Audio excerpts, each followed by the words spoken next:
Good afternoon and welcome to Americana 2024. My name is Ross Purdy. I'm the senior pastor here at Canada Presbyterian Church, and we're thrilled. I know that you're thrilled, right?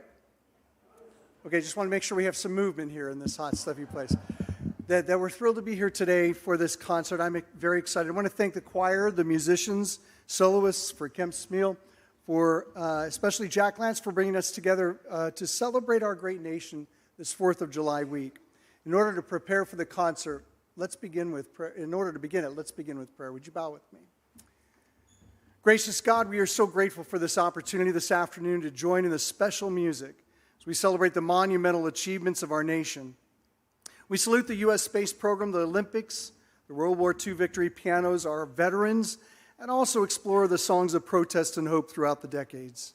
We thank you for freedom, for the words and songs that we will hear that remind us that liberty is not only to be loved, but also to be lived.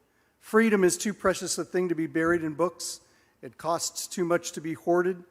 Help us to see that our liberty is not the right to do as we please, but the opportunity to please, to do what is right.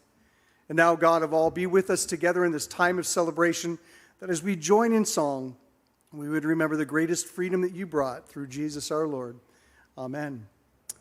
So as we begin the concert, please help me welcome our Director of Music and Worship Arts here at Canada Presbyterian Church, Jack Lance.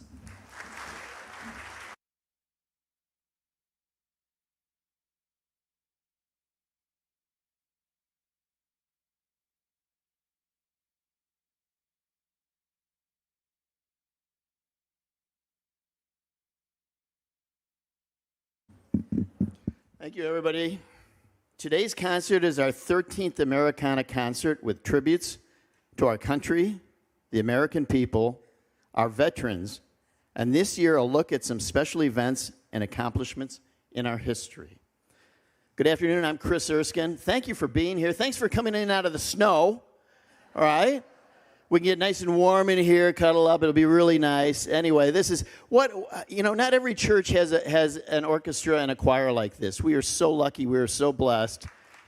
And Jack Lance, who is just the most amazing guy I've ever met.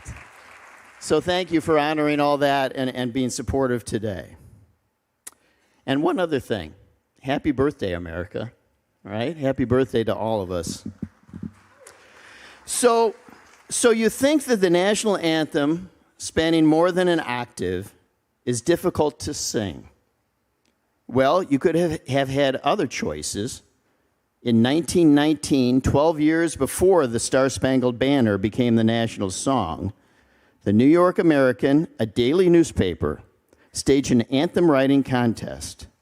The 5 judges, who included John Philip Sousa and Irving Berlin, chose the finalists.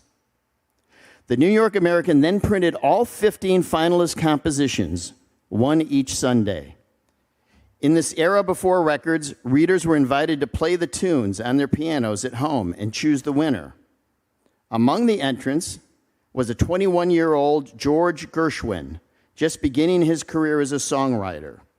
His O Land of Mine, America won honorable mention and $100 in the newspaper's contest, which Gershwin split with his lyricists. Here, you can judge for yourselves.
beautiful. Live music anywhere is special, but in a church it's even more special, and it just glows. During the War of 1812, invading British forces burned Washington, D.C. in August 1814. In September, they turned their attention toward a more strategic target, the shipbuilding and privateering city they denounced as the nest of pirates, Baltimore, Maryland, with Fort McHenry guarding the harbor. We all remember the story of the writing of the Star-Spangled Banner by Francis Scott Key, which was inspired by the Battle of Fort McHenry. It was not until 1931 that Congress voted it our national anthem. Famous composer Ferdy Groff, who composed the Grand Canyon Suite, among other popular works, composed a setting of the Star-Spangled Banner entitled Ode to the Star-Spangled Banner for the grand opening of New York's Radio City Music Hall in 1932. This setting evokes the turmoil, confusion, and din of battle with Francis Scott Key, a prisoner on the British frigate. Finally, after several partial attempts, the complete Star-Spangled Banner survives and emerges from the mayhem as the trombones lead the charge. Here is our orchestra to play it for you.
In a letter to John Adams in 1821, Thomas Jefferson wrote the following words: "I shall not die without a hope that light and liberty are on steady advance.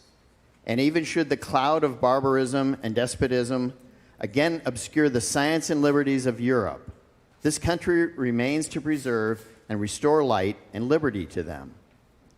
The flames kindled on the 4th of July, 1776, have spread over too much of the globe to be extinguished by the feeble engines of despotism. On the contrary, they will consume these engines and all who work for them. The God who gave us life gave us liberty at the same time. The hand of force may destroy but cannot disjoin them. Our choir and orchestra will sing them in this wonderful musical setting by Randall Thompson."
Never mind.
How's everybody doing? Does this help? I hear there's going to be ice cream soon. Anyway, don't they sound great? This is just amazing. You think there are 1,000 singers back here. It's just so great. The great 19th century American poet John Greenleaf Whittier spent the first half of his life as an ardent abolitionist, as a leader in the anti-slavery movement, writing poetry and booklets condemning slavery. He was a founding member of the American Anti-Slavery Society and signed the Anti-Slavery Declaration of 1833, which he often considered the most significant action of his life. His poem, "O Brother Man," written later in life, continues the theme of brotherhood and sisterhood and the universality of all people, something for which we all must continue to strive.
The march Hands Across the Sea was written by John Philip Sousa in 1899. It was addressed to no particular nation, but to all of America's friends abroad. Sousa wrote that, "One night I was reading an old play, and I came across this line, 'A sudden thought strikes me. Let us swear an eternal friendship.' That almost immediately suggested the title Hands Across the Sea, for a composition that suggests America must make pacts with other nations for the promotion of peace, justice, and mutual prosperity. Within a few weeks, that now famous march became a living fact."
The U.S. Civil War.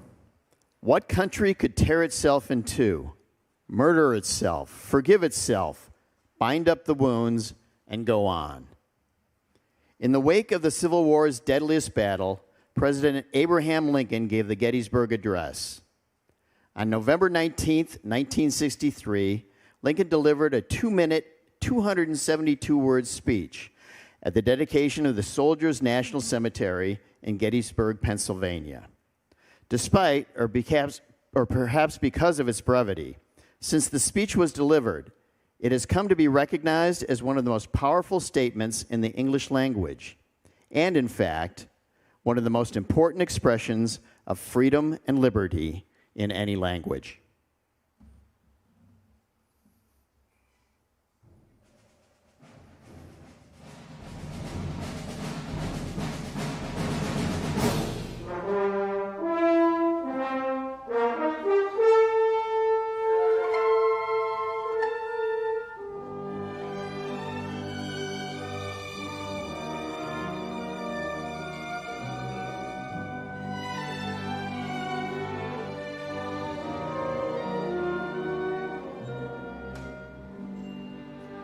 Fourscore and 7 years ago, our fathers brought forth upon this continent a new nation, conceived in liberty and dedicated to the proposition that all men are created equal. Now we are engaged in a great civil war, testing whether that nation, or any nation so conceived and so dedicated, can long endure. We are met here on a great battlefield of that war.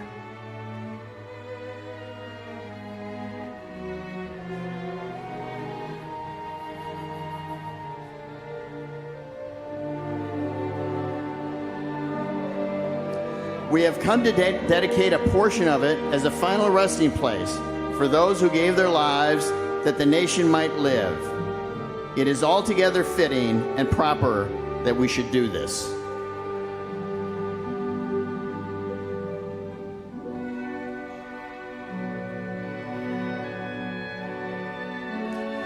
But in a larger sense, we cannot dedicate, we cannot consecrate, we cannot hallow this ground.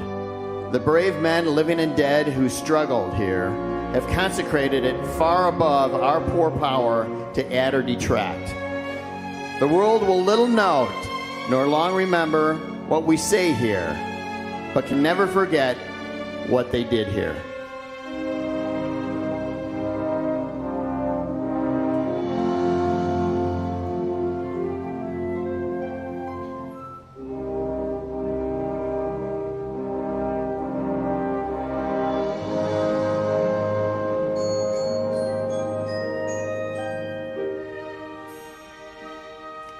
It is for us, the living, rather to be dedicated here to the unfinished work which they have, thus far, so nobly carried on. It is rather for us to be here dedicated to the great task remaining before us, that from these honored dead we take increased devotion to that cause for which they gave the last full measure of devotion. That we here highly resolve that these dead shall not have died in vain, that this nation shall have a new birth of freedom, and that this government of the people, by the people, and for the people shall not perish from this earth.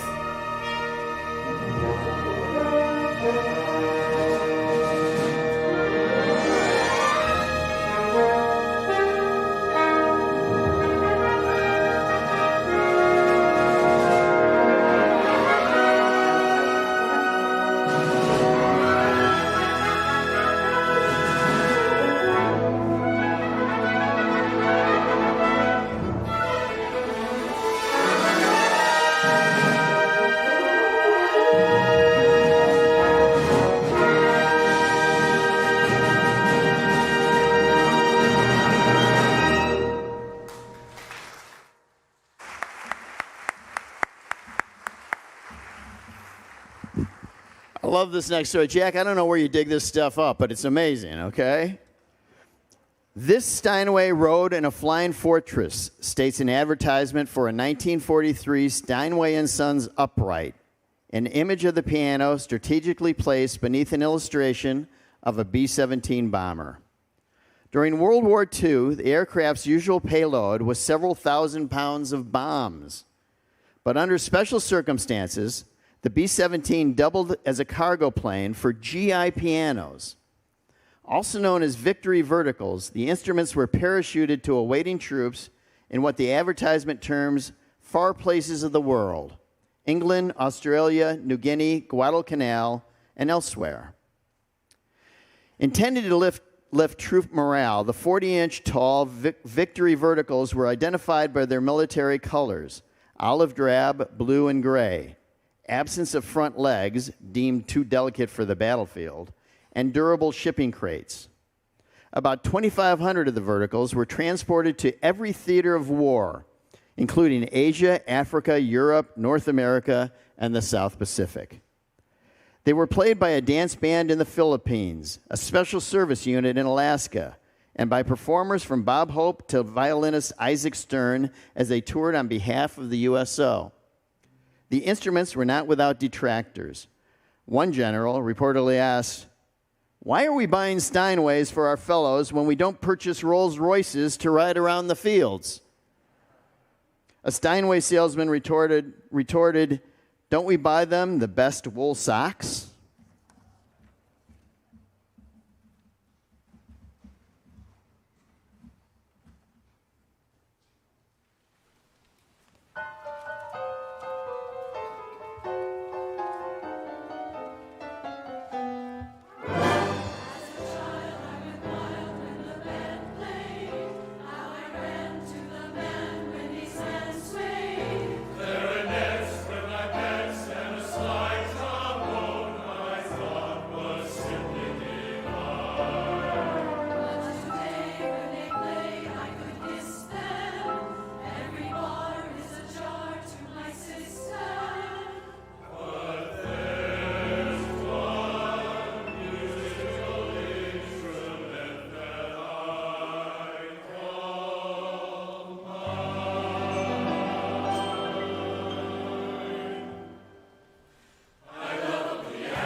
We got more piano stuff. The Entertainer is a 1902 piano rag written by Scott Joplin.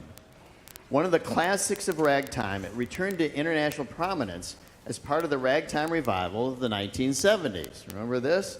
When it was used as the theme music for the 1973 Oscar-winning film, The Sting.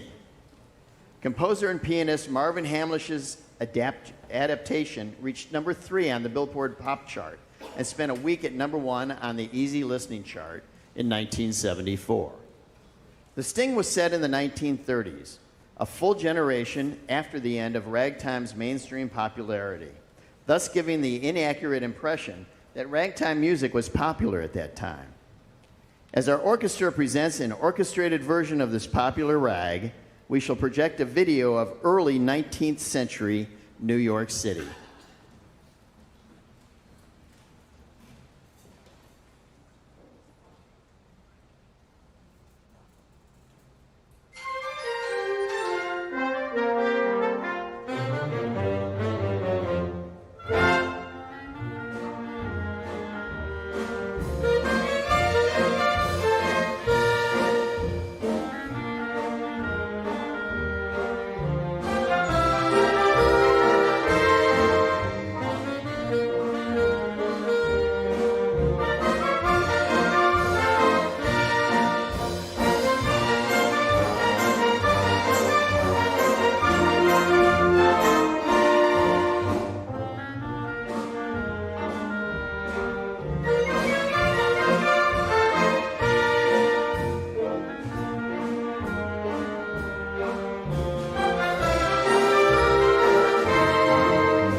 Our fighting men and women have proudly served this nation both in times of war and times of peace.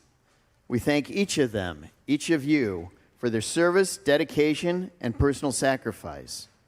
As the chorus and orchestra present the Armed Forces Salute, We invite you, current and former service members, to stand when your branch of the service is named and your song is played. And then please sit when your song is complete so that we can see those who stand for the next service song.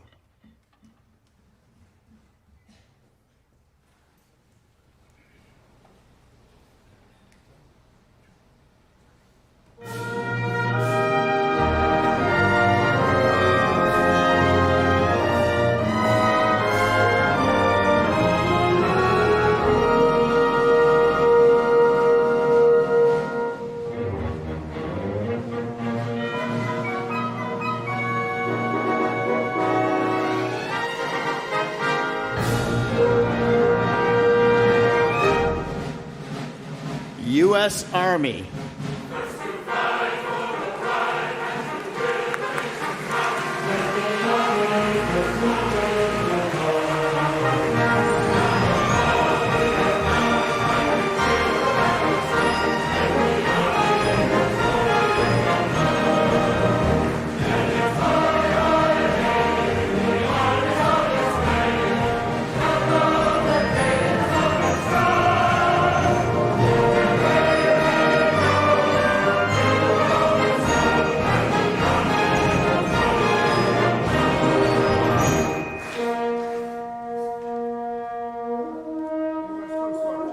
U.S. Coast Guard.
U.S. Marine Corps.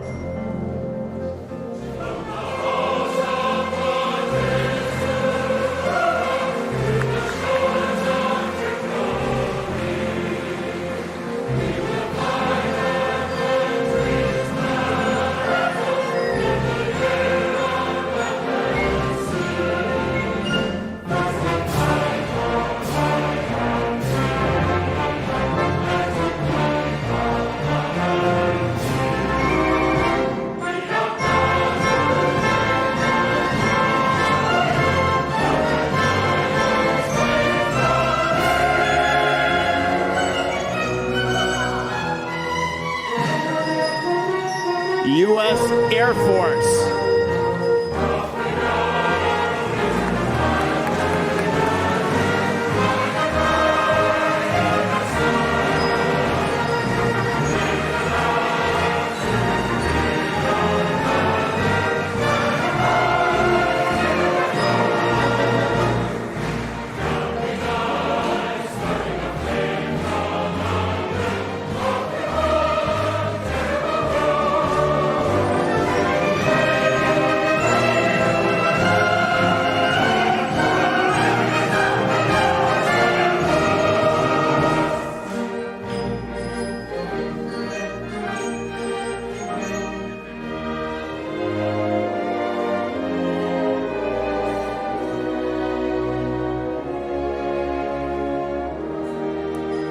U.S. Navy.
Wow, that's a lot of music, isn't it?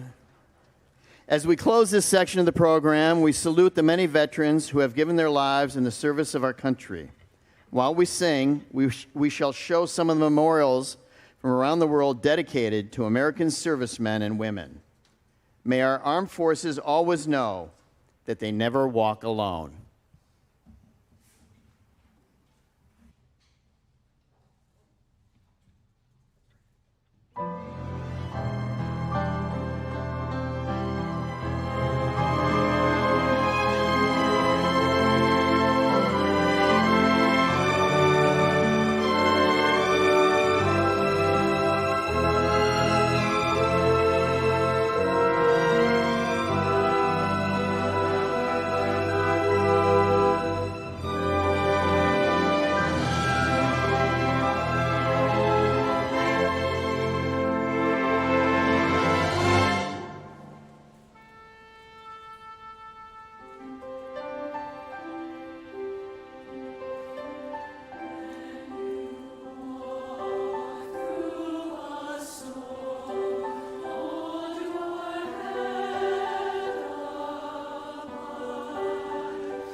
What a beautiful song. What a beautiful first half. I think everybody deserves a break. To conclude our first half, let's enjoy a novelty song written in 1927.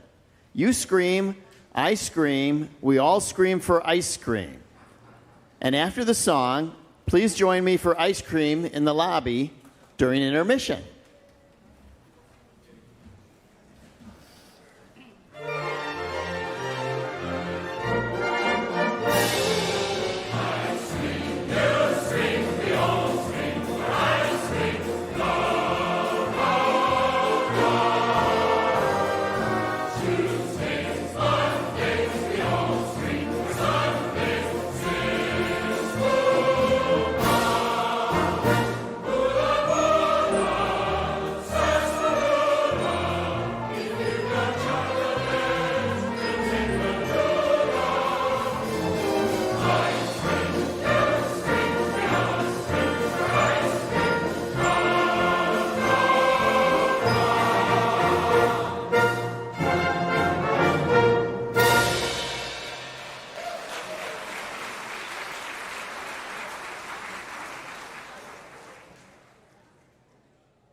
All right, everybody, here we go.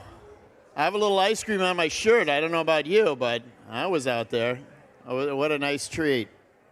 Here we go with our second act.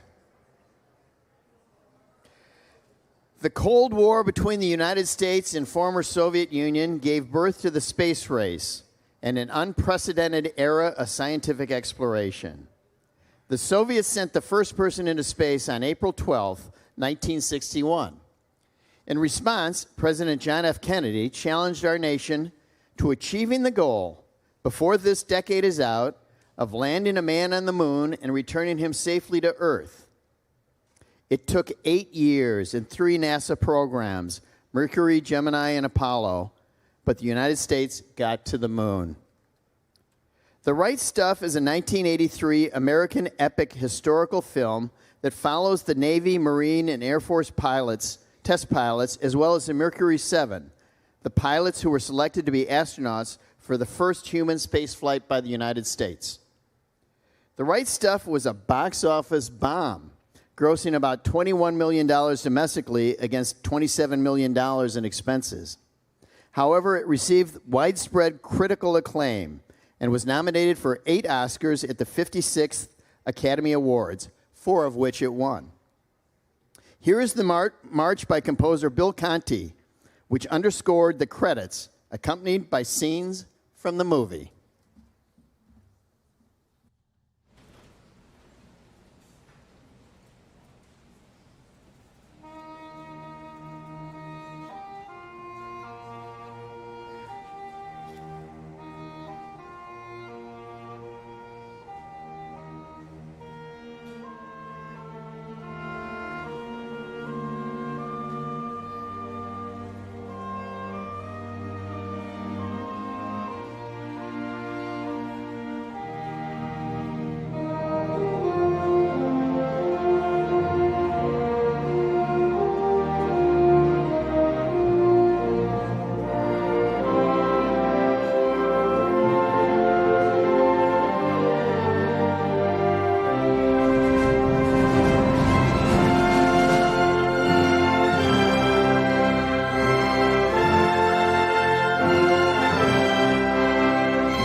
Despite detailed planning and meticulous preparation, everything does not always go as planned.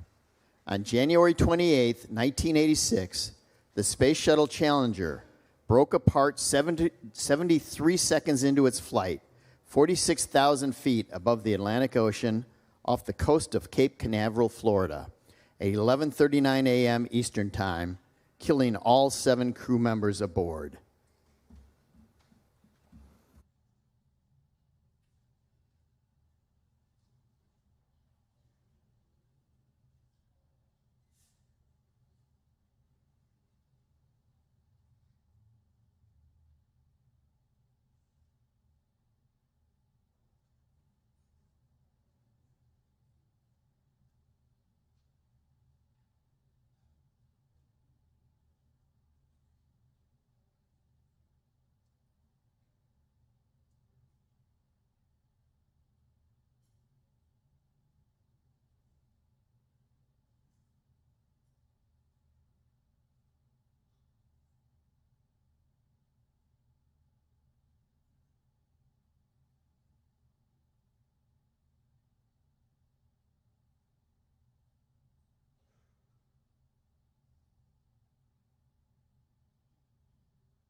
On the evening of the disaster, President Ronald Reagan addressed the nation.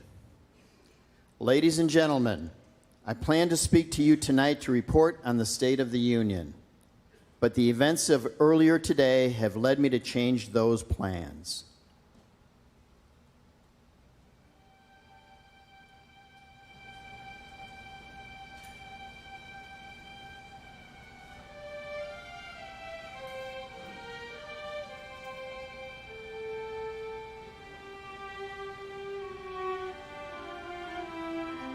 Today is a day for mourning and remembering. Nancy and I are pained to the core by the tragedy of the Shuttle Challenger. We know we share the pain with all the people of our country. This is truly a national loss.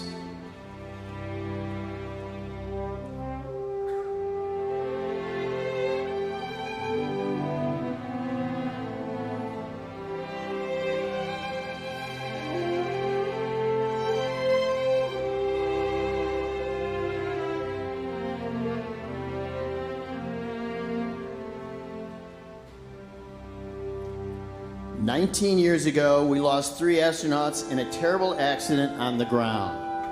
But we've never lost an astronaut in flight. We've never had a tragedy like this.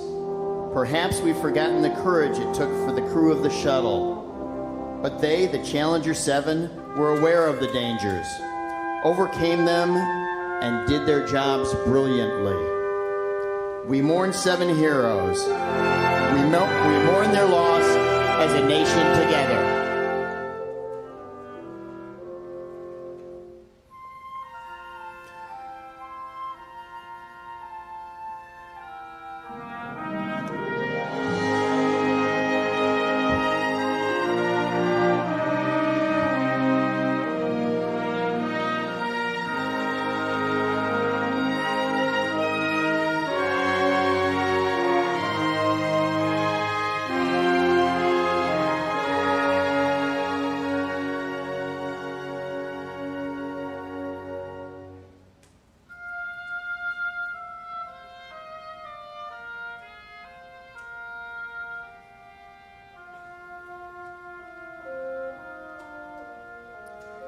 For the families of the 7, we cannot bear, as you do, the full impact of this tragedy.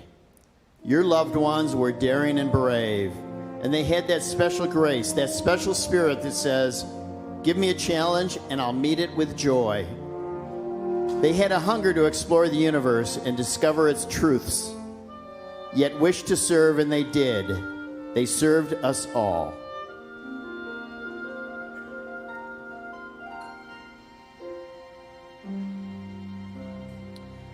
I want to say something to the school children of America who are watching the shuttles take off. I know it is hard to understand, but sometimes painful things like this happen. It's all part of taking a chance and expanding humankind's horizons. The future doesn't belong to the faint-hearted. It belongs to the brave. The Challenger crew was pulling us into the future and will continue to follow them.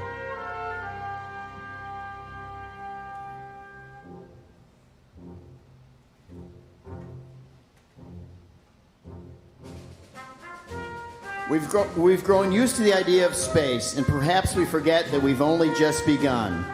We're still pioneers. They, the members of the Challenger crew, were pioneers.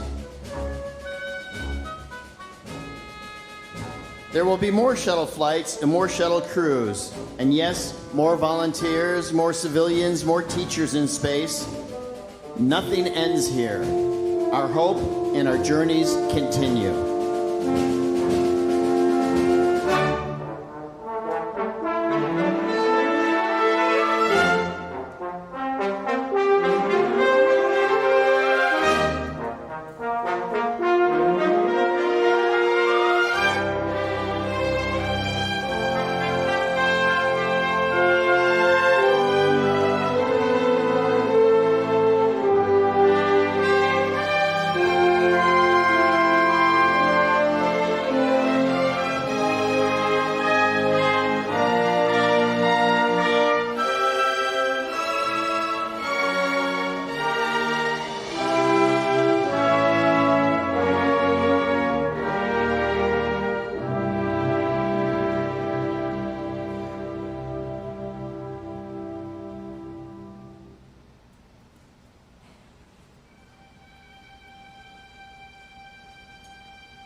The crew of the Shuttle Challenger honored us by the manner in which they lived their lives. We will never forget them, nor the last time we saw them this morning, as they prepared for their journey and waved goodbye and slipped the surly bonds of earth to touch the face of God.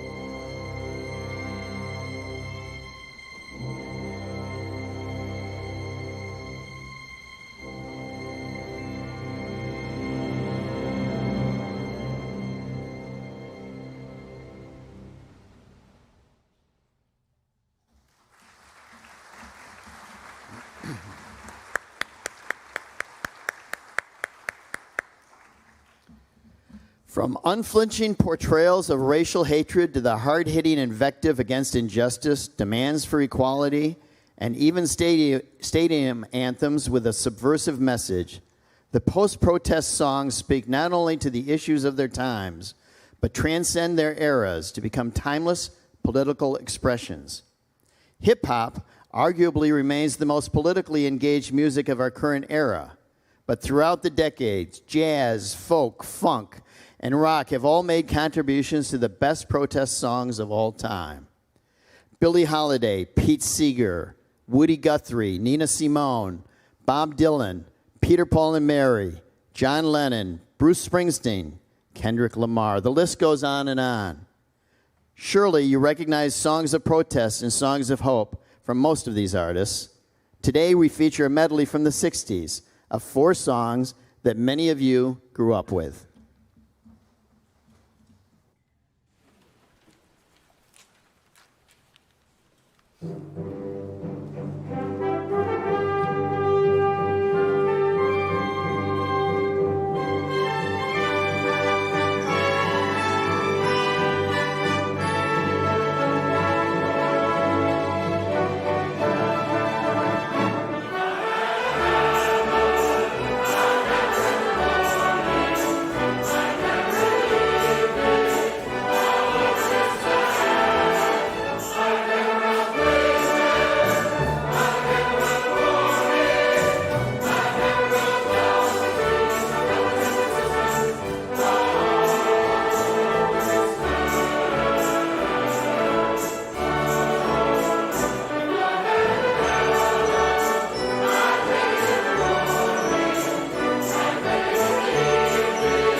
On March 7th, 1985, the world first heard We Are the World, featuring a choir and band of 45 of the biggest names in music across all genres, all united to sing one song to help support those suffering from poverty and hunger in Africa. There comes a time when we will heed a certain call, when the world must come together as one. There are people dying, and it's time to lend a hand to life, the greatest gift of all. We can't go on pretending day by day that someone, somewhere, soon make a change. We're all part of God's great big family. And the truth, love is all we need. Asked recently if he would write another, We Are the World, Lionel Richie said it wasn't necessary because the lyrics of the song are still relevant today. Think about it.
Occasionally maligned as an anti-Christian symbol, an upside-down broken Nero cross, a satanic character, or even a Nazi emblem, the iconic peace sign is apparently not so innocent to everyone.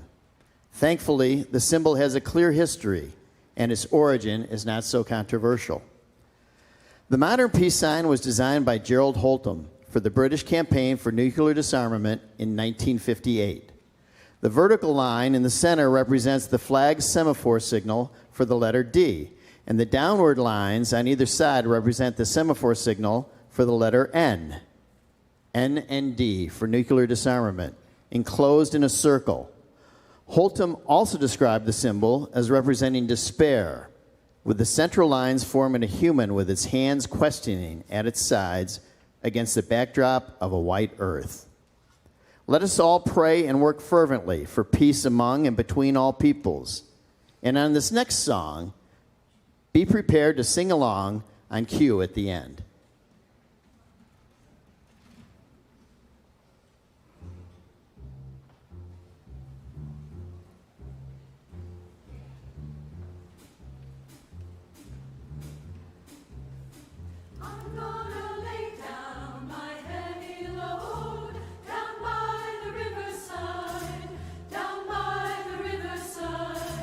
Down by the riverside, I'm gonna lay down my heavy load.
As you probably know, this summer is the 33rd modern Olympiad, known as 2024 Olympics, Summer Games, and Paralympic Summer Games, bringing 10,500 athletes from 206 countries together to compete in 329 events in 32 sports.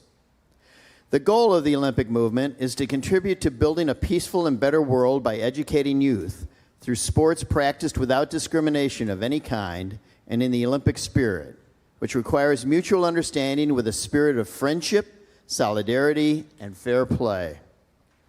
The IOC instructs each athlete, this is the idea of setting your rivalries aside. There is more that unites us than divides us, a concept we should all keep in mind.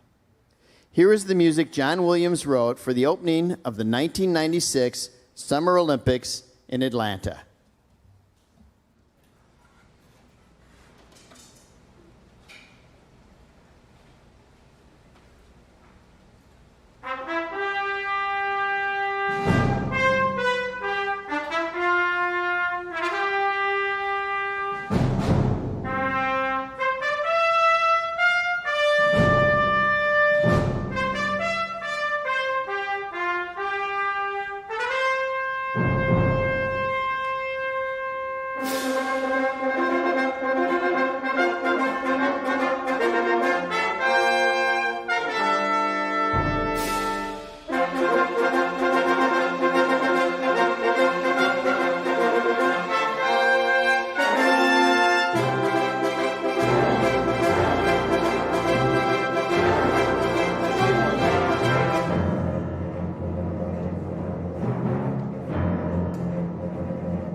What a gorgeous piece of music.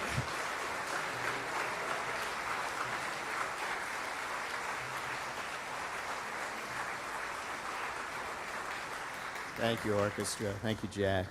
How we doing? We're almost there. We're getting there.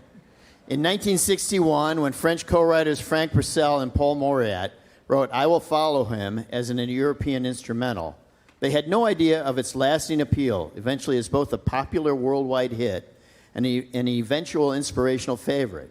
Because you see, it didn't happen that way for them. They struggled to give it a name.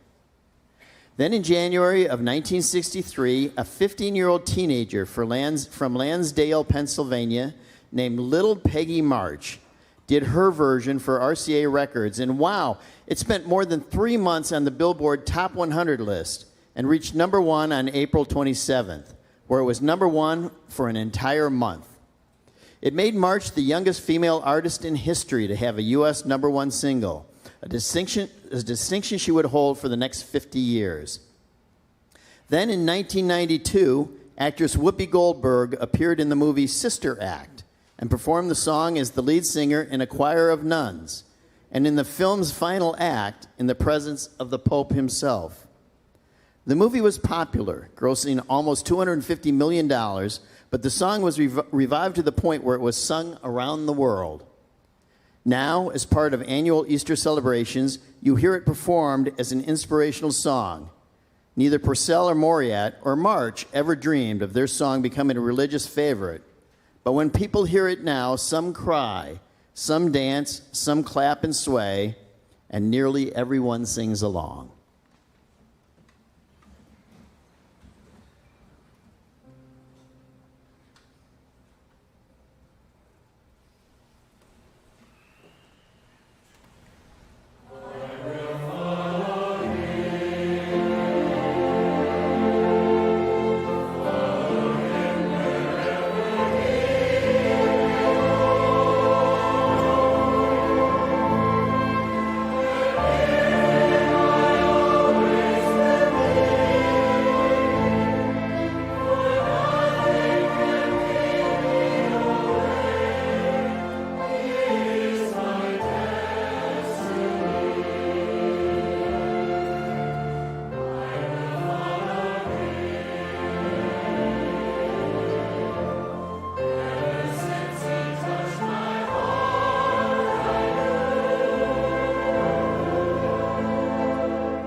Someone once asked John Philip Sousa, who influenced you to compose Stars and Stripes Forever? And before the question was hardly asked, Sousa replied, God. And I say this in all reverence.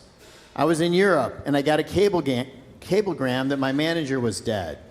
I was in Italy, and I wished to get home as soon as possible. I rushed to Genoa, then to Paris, and to England, and sailed for America. On board the steamer, as I walked miles up and down the deck, back and forth, I could hear a band in my mind was playing Stars and Stripes Forever. Day after day as I walked, it persisted in crashing into my soul. I wrote it on Christmas Day, 1896.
And you know we wouldn't let you away without having a commercial.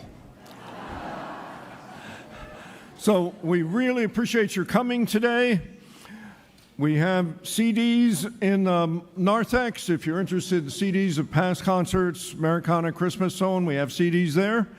Also, we appreciate any donation you make to music at LCPC so we can keep these concerts going next year and on. There's an envelope in your program. Those of you who are here at home, you can send a check made out to the church and attention music at LCPC, so it all goes to the same place to continue these concerts. And we do have concerts scheduled for next year. On the next slide, we have October 20, our All Saints concert, recognizing people who have passed recently, and we're going to be doing Requiem by John Rutter. And then our Christmas concert, A World of Joy, where we're going to travel around the world with singing Joy to the World in many different languages.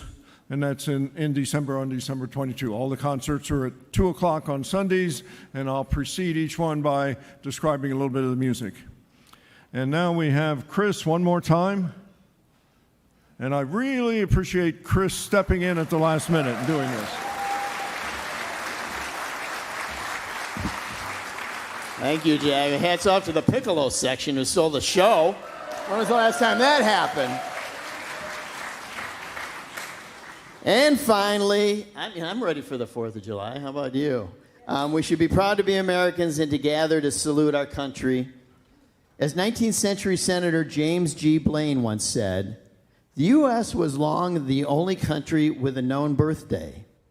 All the rest began they know not when, and grew into power they knew not how. America wasn't just some brute force that pushed up from the mud. We announced our birth with a declaration that was a revelation. All men and women are created equal. In her lyrics to America the Beautiful, Catherine Lee Bates is not asking whether the flag has survived an artillery strike. Rather, this young feminist poet is asking if the nation, and perhaps the world, can ever live up to its high ideals. But we are not perfect. Our country is not perfect. We make mistakes.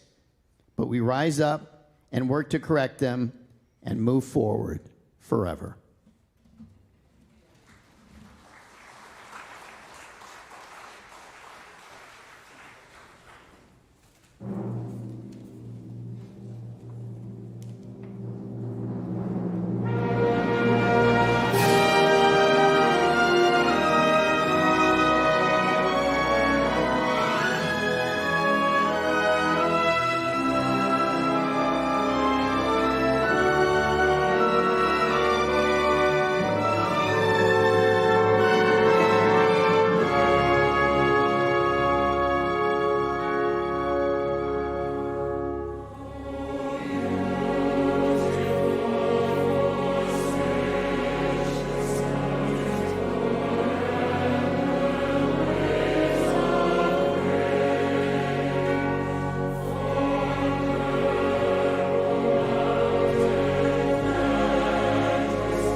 you.